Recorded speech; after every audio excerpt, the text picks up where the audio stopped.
Well, we got some miles behind us, and we got some more to steer.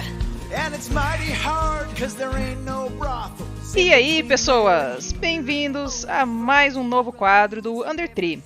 Esse quadro a gente vai falar do nosso review geral de temporada e nossa primeira série que a gente vai falar completa aqui, que a gente achou dela de início ao fim, é a segunda temporada de Vox Machina. E acompanhando comigo hoje, Aragão e o Michael. E como sempre, deixe o comentário do que vocês acharam desse quadro novo. Comentem sobre o que vocês acharam da temporada, se vocês concordam ou discordam. E ativem o sininho para receber novas notificações. Inscreva-se no canal. Valeu! Bom, eu acho que a gente pode começar comentando da animação, né? Já partindo do início de que, melhorou bastante comparado com a primeira temporada, né? Além disso, ela ainda teve a questão de, nos episódios que eles tiveram no mundo férico, no reino férico, alteraram, né, o time de animação pra fazer, não todo o time, mas se você ver algumas partes, componentes chave, pra dar uma ideia da diferença daquilo pro mundo real, né? Pro mundo real, pro mundo material como um todo. Já ia comentar isso. E pra mim, pessoalmente, eu achei isso animal, quando a animação 2D ela tem essa possibilidade e os caras aplicam na prática de fato, né? Eu achei que deu uma evoluída grande. Essa parte do reino férico que o Gabriel comentou é bem legal, mas eu não sei se eu gostei muito da escolha de character design, né, dessas mudanças, porque eu gosto de consistência na animação, mas no geral os combates estão bem mais fluidos, os personagens estão mais expressivos. A primeira temporada ela tem um quezinho assim, que eu não sei se... Não é que ela seja menos bem feita, né, mas eu acho ela mais apressada. E dá pra ver de vez em quando isso na segunda, mas é bem menos. Curti também a animação dos dragões, que na primeira temporada o Grimsight ele não é tão legal. Tem seus altos e... Eu não gostei não. Tem seus altos e baixos, né, nessa também, mas no geral o Brasil, né, que é a estrela dos dragões nessa temporada, deu um show, velho. Todas as partes, principalmente da reta final de luta com eles, ficou muito boa, apesar de eu sempre torcer o nariz. Então, com exceção do Brasil, os outros dragões pra mim ficaram muito ruins, porque eles faziam CG... E aí a mandíbula eles faziam em 2D e ficava um negócio uncanny, sabe? Que você olhava e você ficava, era melhor ter feito tudo em 3D. Só que aí eles quiseram fazer essa mesclagem que foi muito tosco, cara. Mesmo com a sombra e tudo na frente. Quando Quando o Tordak. Quando o Tordak começava a falar, cara, eu ficava crinjando ali. Puta que pariu, que merda é essa, cara? Os caras com $milhões aí fazem uma porra dessa. Eu não achei tão ruim assim não, pra ser bem sincero. Tipo, pra mim faz sentido eles tentarem fazer animação em 2D quando dá um foco no rosto deles. Apesar de dar essa... Apesar de fazer sentido deles usarem o CG quando eles estão de longe pra movimentação e tudo mais. Não achei tão ruim assim não. Eu acho que deu uma mesclada boa. E assim, eu pelo menos acredito que na terceira temporada eles ainda vão melhorar mais essa técnica. Mas em geral não achei tão ruim. Eu concordo também que... Tem mais dinheiro aí, né? Exatamente. E eu concordo também que eu acho que o ponto forte da animação ao todo, além de ela dar uma melhorada nessa segunda temporada, foi com certeza a coreografia dos combates. Eu acho que os combates eles ficaram bem mais engajantes do que no primeiro. E aquele tipo de combate que você entende o que está acontecendo, não é só tipo um monte de cena legal desconexa e você não consegue nem entender onde que fulaninho tá e Beltraninho tá fazendo o que, sabe? Parece um combate corpo a corpo real, né? Se você pegar, com exceção lá do episódio final e do Grog contra o Calvão de Cria, todas as lutas eram eles contra um monstro gigante, o que dá pra muito fácil ficar uma coisa que você não entende nada que tá acontecendo, né? As lutas são bem particionadas, cada personagem ele tem sua função na luta e isso fica bem aparente. Nesse quesito parece bem RPG mesmo, tá ligado? Eles beberam bastante da fonte pra colocar que a Killa, ela sempre tá impedindo os inimigos de chegarem perto com as vinhas. A Vex tá atacando à distância. Menos o Vex, né, que ele largou de vez ser furtivo, né? Ele simplesmente vai de frente agora nessa temporada. Mas Michael, se você se movesse 3 vezes a velocidade de uma unidade comum, você também não seria assim? Eu ainda pintaria de vermelho, quem sabe dourado. E a hora que ele fica dourado depois. Não, tá vendo? Tá tudo em casa. Já chique. Daqui a pouco ele vai começar a refletir os raios também. Só pra quem manja aí pegar essa referência. A luta do Vex contra o Purvan mesmo, ele pra mim, em tratando de combate dessa temporada, é o ponto mais alto. Porque é a luta de verdade. Quebra-mão, quebra-pé, chute giratório. Ali pra mim Me lembra God of the High School, que eles pegaram uma luta de verdade, pegaram pessoas e eles desenharam por cima. Não sei se foi feito, mas tem muita cara. E eu acho que eles fizeram um bom trabalho também, mostrando que todas as lutas elas são brutais, sabe? É porque no RPG, como a gente falou em alguns dos episódios passados, quando a gente tava fazendo a review da temporada, que tem aquela parada de ser mais comedido, e que na temporada em si, mas que no RPG todo mundo é mais violento, né? E eles passaram bem isso. E no RPG é aquela coisa, eu tô aqui me divertindo, então vou extravasar. Vou ser super violento, tipo na primeira temporada, quando o Grog aperta a mão do cara e arranca o braço do cara na sequência. No RPG todo mundo já fez alguma atrocidade do tipo. Sim. Todo mundo já partiu alguém no meio no RPG. Sim. É o esporte de todo jogador, que o mestre fica sempre esperando. Quem vai ser partido em 2 aqui nessa série? Cara, jogador. Que nem agora, né? Lançou o jogo aí da JK Rolinha. Os caras foram fazer a análise. E os caras viram que, tipo, basicamente todo mundo só quer virar um bruxo das trevas usando a Avada Kedavra no povo. O NPC chega do bom dia, a Avada Kedavra na cara. Avada! Avada Kedavra! Eu, assim, tirando as músicas que o pessoal canta, né? Tem a música country do Scalan com a Pike, tem a música que a Vexalia canta, né? A Laura Bailey e tudo mais. Em geral, eu acho a trilha sonora dele boa, mas eu não acho marcante, pra ser bem sincera. Tirando essas músicas cantadas. Ela só é funcional. Tipo, como tu disse, tirando os heavy metal do Scalan, tirando essas cantadas, o resto da música parece ser pipipi, popopó, pipipi, popopó, pupupupupu. Tipo, tá qualquer coisa. Você não sai depois, caramba, eu quero procurar o nome eles dessa são música. Safados, eles usam a música do Bardo como instrumento pra melhorar a música medíocre da série. Aí você meio que esquece que a música da série é bem qualquer coisa, porque tipo, você lembra, porra, a música do Scalan pro Khan foi muito boa, o heavy metal foi muito bom, mas a música country que é uma porcaria. Mas que no geral, você acaba os episódios sempre lembrando completamente amigo do sempre lembrando dessas musiquinhas. Mas no geral é bem esquecível também. Pior que eu fico sempre com a cabeça no início e no fim, aquela porcaria daquela música que toca no.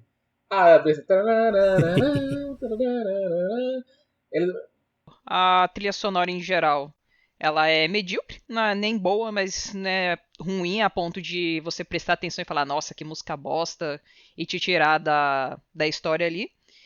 E eu acho que o ponto forte realmente são as músicas do Scalan, é a música que o pessoal acho que para um pouco ali, pensa na temática. E eu acho que chama atenção também, porque dá essa quebrada de... Porra, tem uma música de heavy metal numa história de fantasia medieval, tem um countryzinho e coisa do tipo, sabe? Só que é aquela coisa, é o efeito Avatar / Robocop novo. Que é tipo, eles têm uma trilha sonora que é tão boa que as outras você nem lembra que estão lá de tão ruim que são. Tipo, elas ficam completamente esquecidas. Você disse tudo. Robocop, você lembra de qualquer música que não seja... Pam, pam, pam, pam, pam, pam, pam, pam, pam, pam, pam, pam, pam, pam. E no Avatar você só lembra daquela... Que é aquela música, aquela mulher gritando. Todas as músicas, todos os filmes do Robert Rodrigues, que vai ter um momento no deserto com as mulheres gritando... E outra coisa sobre a música que permeia muito o Vox Machina, a gente esquece dessas coisas porque os personagens são muito carismáticos, velho. O tempo o exemplo das músicas do Scalan. As músicas do Scalan são o bode expiatório, que elas são tão legais que a gente esquece que o resto é todo medíocre. Não, e é legal como eles integram essas músicas no próprio enredo, né? Tipo, quando ele tá cantando lá Making My Way. I'm making my way. I'm making my way. Tá vendo? Essa porcaria é tão chiclete que você decorou, pelo amor de Deus.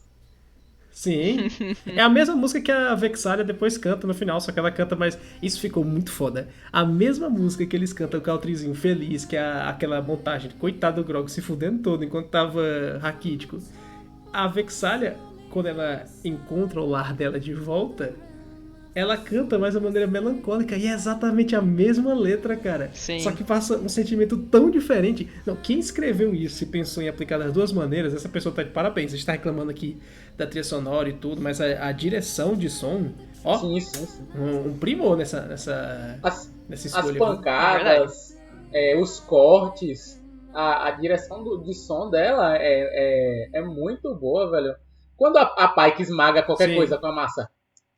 Pelo amor de Deus. Os splash. Isso até faz um contraste com vários animes tipo, as que talvez os mais fortes que tenham isso, seja da saga Fate, que eles têm um som que ele é meio digitalizado demais, e quando ele aparece assim, ele não é natural, sabe? Ele é épico, mas ao mesmo tempo dá aquela coisinha assim, aquela estranheza. Porque, tipo, é um sonho meio demasiadamente digital. Nesse caso, não, você vê que provavelmente esses sons que eles pegaram foi de alguma biblioteca de som, ou eles mesmos, o pessoal correu atrás, que tinham coisas de verdade acontecendo. Tipo, se alguma coisa esmagando, era alguma carne sendo esmagada, algum, sei lá, um tomate explodindo, uma coisa assim. Aham. Então, isso te passa uma verossimilhança muito E esse maior. assunto bumerangue do caralho aí que a gente voltou pra música? É verdade. Mas e aí?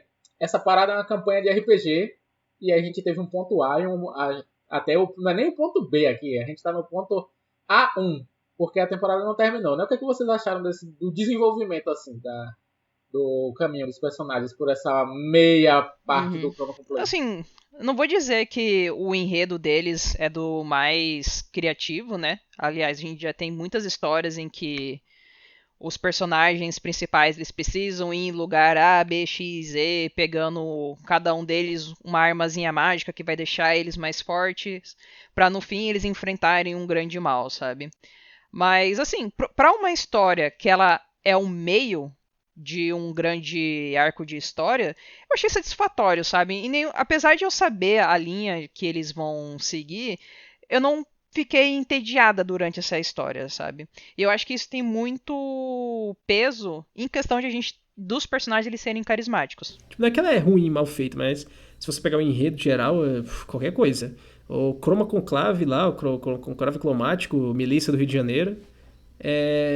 Só que o detalhe é que a qualidade com que eles fazem você se importar com personagens, e aí, como eles não são prontinhos de forma, todos eles têm as suas questões a se desenvolver, é muito bom. Por exemplo, o Grog deixando só de ser aquele rufião que gosta de matar, né, de lutar.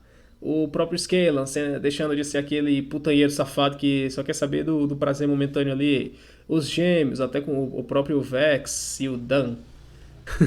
O próprio Vex e o Dan, ele também tendo esse arco todo dele com a Rainha dos Corvos e tudo. A Vex também perder a ligação com o irmão, isso é importante. Tem até o momento que ela fala, porra, eu não consigo mais sentir ele.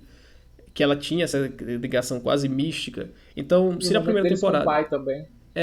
Se na primeira temporada a gente teve um foco maior no Percy, né? Tendo aquela questão do demônio e dele lutando contra a galera que fudeu a família dele e tudo. Nessa agora a gente teve uma distribuição muito maior da questão do desenvolvimento. A própria Killeth também. Você vê, com exceção do Percy, que ficou meio esquecido agora, com certa razão, porque na outra temporada ele teve um foco demasiadamente alto. Ele é o protagonista da primeira temporada. Ele agora ficou meio colocado de lado para as outras pessoas brilharem. Todo mundo tem o seu grupo de episódios ali, onde eles são o foco, onde eles brilham. Mas assim, mas é que nem a gente falou, no fim das contas, é muito mais interessante a história dos personagens e o conflito que tem em volta deles do que a história geral. Até porque, é até mesmo assim, eu sei que eu vou falar, pode soar ranzinza, a gente sabe que eles vão derrotar o Conclave, a gente sabe que eles vão derrotar o Miliciano, que eles vão derrubar o exército dele, tipo... Seria muito doido que não fosse isso, mas... Vai ser. Então, é muito mais interessante ver a jornada do que o destino. Mas aí é que tá, tipo, eu concordo que por mais que a gente sabe a conclusão, o interessante é como que eles vão fazer isso, mas pra ser bem sincero, nem isso tá interessante. A gente sabe que eles vão pegar todos os MacGuffins poderosos, juntar, fazer uma super equipe e derrotar o dragão no final. Eu sei, eu não tô falando deles irem atrás das armaduras de ouro, das armas da Caverna do Dragão, né, acho que é mais próximo. Eu falo da questão emocional dos personagens, dele como seres humanos ali, criados. Então, pra mim é muito mais interessante ver a história do Grog encontrando a razão dele de lutar e tudo, e a fonte do poder, do que, não, agora o Grog tem uma arma foda. Foda-se. A Vex, a Vex... como é que é o nome dela? Vexalia. A Vexalia, com o arcão dela e tudo. Pra mim é muito mais legal ver o relacionamento dela com o pai, o daddy issues dela com o Percy e tudo, a questão da ligação com o irmão. Mas sabe uma parada que me incomoda? Tipo... Todas essas histórias, elas são muito interessantes, só que eles não conseguiram pegar as histórias do personagem e envolver isso no plot geral, sabe? Tinha como você contar todas essas histórias sem a ameaça do dragão fudendo com o mundo, sabe? Tinha como você pegar cada uma dessas histórias e cada elas serem um mini arco de personagem enquanto eles viajam pelo mundo? A gente tem um problema também, que como ela vem da mídia que tem muito mais tempo disponível para você acompanhar, que são as lives do Critical Role, a gente perde muito do desenvolvimento dos personagens, entendeu? Como a gente só tem 12 episódios para acompanhar esses personagens, em comparação às horas e horas e horas de aventura, a gente vai perdendo. Eu acho que eles tiveram que escolher: ou desenvolvia os personagens, ou eles desenvolviam a história. E como eles tiveram que fazer esse meio a meio, já que parece que o Chrono Conclave é uma aventura tão grande que eles tiveram que dividir em duas partes, quiçá três, a gente meio que sente que a aventura ficou em segundo... Não mesclou tão bem como seria na aventura de RPG. Porque na primeira temporada eles mesclam muito bem isso. O problema de mesclar muito bem isso é que eles ligam 9 dos 12 episódios da primeira temporada a um cara. Porque a gente tem aquele micro arco daquele dragão bigodudo lá, do começo, que tá mais ligado aos gêmeos, mas depois segue só Percy. E beleza, tá muito bem feito, ligado à história. Mas como o Michael falou, com o tempo limitado que eles têm, e com o fato de todo mundo ser protagonista, então imagina, 12 episódios de 20 minutos. Mas é até por isso que o Percy toma... Por isso que o Percy toma o segundo plano, porque é muito mais fácil você desenvolver um personagem só. Por isso que a primeira temporada, o enredo e o desenvolvimento, principalmente do Percy, tanto é que eles não é só do Percy, a gente esquece que a Pike, ela tem um grande desenvolvimento na primeira temporada também. Tanto é que na segunda eles deram uma largadinha também. Todo mundo que é bem desenvolvido na primeira, eles largaram na segunda. Só o Scalen e a Killef, que eles têm aquele comecinho na primeira temporada, dá aquela cabeçadinha desenvolvendo eles, agora ele vai de vez. No fim das contas, acaba sendo a consequência de você ter um cast de personagens muito grande. Um cast de protagonistas, que é pior ainda. Mas agora tem uma coisa da história que eu realmente não gostei. Do tipo, eu acho ok essa história batida de ter o dragão Big Boss no final, de pegar os MacGuffins pelo mundo, aventura e tudo mais, mas eu acho muito chato essa questão do destino na história. Que, eles estão destinados a fazer isso. Putz, pra mim, isso mata muito a questão do... Quer dizer, Ju, que você não gosta do Neo, do Harry Potter, do Luke Skywalker? Não, de todos os escolhidos? Eu gosto do Agente Smith, do Voldemort. Eu nem digo tanto assim do escolhido, mas do predestinado, sabe? Quando o Vex e o Dan, ele começa com esse negócio... a gente tá destinado a estar aqui. A gente precisa estar aqui. Insuportável. E, puta, pra mim, mata a motivação do personagem, sabe? Em vez do... Ô, Ju, o Vex virou fã de signo. O Vex virou fã de signo. As pessoas não acreditam, mas ele acredita, ele fica o tempo todo. Não! O problema principal, pela minha visão nessa questão, não é nem o fato do Vex ele tá virando um cara mais fatalista do destino e tudo, porque se isso fosse só a crença dele, seria um aspecto do personagem. O problema é que esse porra foi conversar com o diabo da Rainha dos Corvos lá, Matron of Ravens, e ela literalmente mostra, aí ó, tá vendo essas linhas aqui, seu pulha? Isso aqui é a linha do destino, você se controla agora, você é meu chegado, meu Deus forte aqui. Então, veja, não é que é a crença dele, ele sabe que aquilo existe. Sim. E eu acho que isso que deixa ruim. É muito poder pra um personagem só. Exatamente. E do tipo, eles tentam dar um back down nisso com o Scalan falando que, foda-se, eu sou dono do meu próprio destino, não preciso estar aqui, mas no fim das contas todo mundo cai nessa ladainha, sabe? Que no fim das contas nem é uma ladainha. A deusa da morte mostrou lá que tem destino, então tem destino. Foda-se, tipo. Era mais legal pra mim quando era só uma parada, tipo, visual da abertura. Eles são tocados pelo destino porque todos os heróis de fantasia, eles são tocados pelo destino. Eles são os grandes guerreiros que vão salvar o mundo e blá, blá, blá, blá. Mas quando você chega com uma entidade superior, chegando pro personagem e dizendo, olha, você vai salvar o mundo e essas pessoas aqui estão destinadas a salvar o mundo, é muito paia, pô. E aí quando... Puta, pra mim mata, pra mim esse negócio de destinado mata toda a evolução que os personagens tiveram, sabe? Deles serem um bando de bosta, aí eles começarem a realmente se importar com as pessoas, de querer fazer o certo, que aí no fim das contas eles estavam destinados a fazer isso, sabe? Por mais que tenha essa opção de escolha de que, não, mas eles são dono do próprio destino que eles podem escolher não seguir aquele caminho, mas sei lá, cara, pra mim eu acho muito caído. Pois é, fazendo aqui um advogado de Rainha dos Corvos, ela fala que eles possuem a capacidade de mudar os fios do destino, né? Por isso que eles são especiais. Vou ser sincero pra você, viu, Gabriel? A gente falou no último episódio, né? Que dá uma visão mais positiva pra morte. E Flávio preferia 1000 vezes que fosse mais negativo. Você é o emissário da morte e da destruição. Pleu, 1000 vezes mais legal do que, olha, você pode mudar o destino como meu campeão. Foda-se, velho. Foda-se, estraga o mundo. Não, não, eu discordo. Eu acho que essa, assim, eu discordo que, porque esse negócio de, o emissário da morte sinistro, o ceifador sinistro, além de ser já bastante usado, eu gosto de pensar como, não a morte como necessariamente precisa ser algo positivo, porque na cultura ocidental é muito difícil a gente ver a morte como algo positivo, né? Mas eu acho bacana essa visão da morte ser como algo natural, como um ciclo. Isso é legal. Que não precisa ser temido, saca? Não, e nesse caso, eu acho que o que talvez deixe um pouco desinteressante é o fato de que ele superou em poucos episódios isso tudo, né? Eu acho que ele pega a armadura no 5º ou 6º episódio, e no episódio 10, 11 ele já tá de boas, então parece que ele supera muito rápido algo que é a parada. Imagina, você tá lá de boas, você tá lá na sua quest pra pegar as armas. Ele pega no quarto, pega a armadura no quarto. Você de repente viu, o cara chega assim, então, tu agora é o campeão da morte. Sabe morte que você achava merda? Sei, agora é coisa boa. Agora, não só é coisa boa pra você, como é teu trabalho. E ele meio que fica na merda ali e tudo, tentando superar isso, mas quando ele tem aquela conversa direta com a deusa, meio que dá um estalo nele, ele supera. E eu acho que o fato da gente não ter isso um pouco mais prolongado, correndo risco até de um pouco mais prolongado ficar um tanto quanto chato, nesse caso, a velocidade como eles resolveram tudo faz sentido pro fato de eles estarem contando essa história global e tudo, e ter tantos protagonistas, mas ao mesmo tempo, como se resolve assim, meio que quase que um Deus Ex Machina, né? Você falou com a deusa, resolveu, pum, check. Então acho que fica aquela sensação de que falta alguma coisa, e aí parece que é meio mambembe.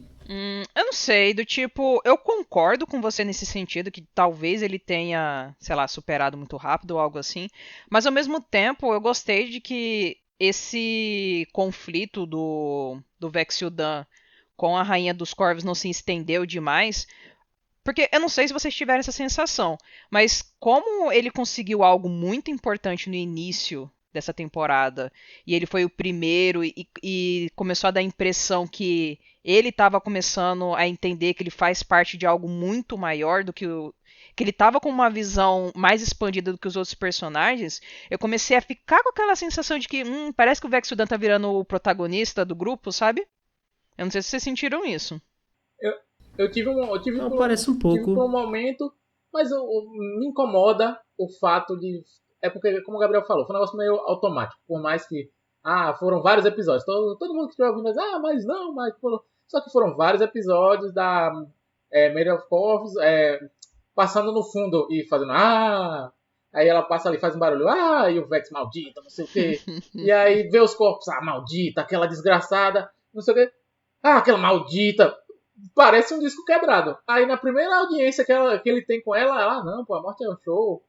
Não é o final, não. Michael, mas quem nunca viu isso? O pessoal é hater na internet, quando vê ao vivo, vira um chihuahua. Pronto. Você me quebrou, não discutirei mais. Seu argumento acabou de obliterar o meu. O Vex é um hater de Twitter, ficava tweetando maldita, desgraçada, Rainha dos Corvos. Aí a Rainha dos Corvos apareceu live. E aí, man? E aqueles tweets, Sou seu fã. Me leva, sou seu campeão, porra. Foi exatamente o que aconteceu quando a galera tava descascando o Guilherme Briggs lá no negócio do Futuro é Pica, que o Guilherme Briggs foi falar lá com uma conta grande, eu falei, e aí, meu irmão, do jeito do Guilherme Briggs, né? Que todo mundo, quem conhece sabe, quem me conhece sabe. Aí o cara falou, não, desculpa, eu sou muito seu fã, kkk, eu vou pagar aqui. Isso porque é o Guilherme Briggs, que é um homem dublador.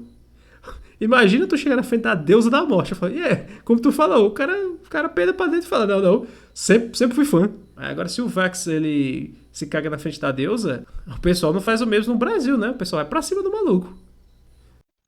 Mas assim, o Brasil, né? Ele, além de ter perdido a vida, perdeu a dignidade, e é isso.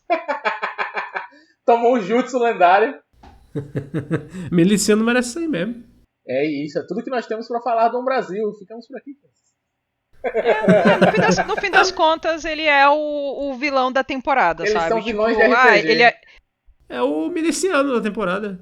Ele é um vilão, ele é dragão, ele é mau, ele tenta atrair o outro dragão, o que se espera de Dragão? seres que são, não diria, não é encarnação que eu quero falar, a representação da avareza, né? Então, Da cobiça? você espera da cobiça, você espera que não é o tipo de pessoas que eles vão fazer um time e vai dar tudo certo, que daí a gente vê que a outra dragoa lá quer trair também o Tordak, não só o Brasil. E eu acho que provavelmente na próxima temporada ou eles vão matar esses dragões mais rápidos, ou então a gente vai ter os dois da temporada, ou coisa do tipo. E o tio do Grog, ele é vilão dos Power Rangers, né? Completo. Ele atacava a cidade, destruía as coisas e no final ele ainda cresceu. Só faltou a Rita. Faz meu monstro crescer! E essa piada persistirá por vários animes. Hein? E, gente, se você achou que a gente falou muito por cima e tudo, falou dos episódios, tá aqui na descrição. A gente fez análise de todos os episódios da temporada, um por um. Então, dá uma olhadinha lá. Ai, ainda bem que hoje não teve LeBron James. Damn you! Damn it! Mas ele ficou do tamanho do LeBron, viu? No final.